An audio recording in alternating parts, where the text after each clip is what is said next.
সমস্যার মূল হচ্ছেন মুখ্যমন্ত্রী মমতা বন্দ্যোপাধ্যায়। তার জন্যই এই সমস্যা।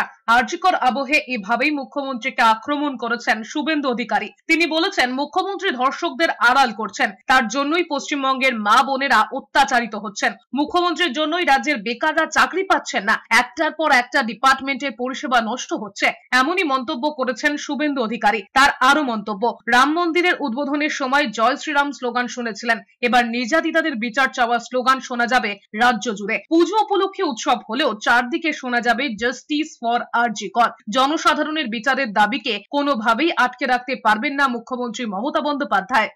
রাম মন্দির উদ্বোধনের আবহে এবারে গোটা বাংলা শুনবে শুনবেন জাস্টিস ফর আরজি কর, বিচার চাই, এই আওয়াজ শুনবেন।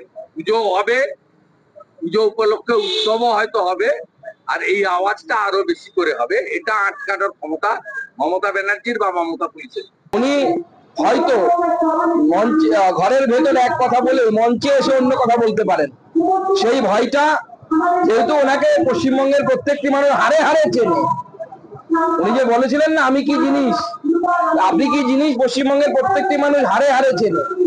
অতএব সেই জন্য ডাক্তারবাবুরা, জুনিয়র ডাক্তাররা এই দাবি জানিয়েছিলেন যে আপনার সাথে কি মিটিং হবে, সেই মিটিং এ সমস্ত কিছু জনগণের সামনে ট্রান্সপারেন্সির সাথে আসা দরকার।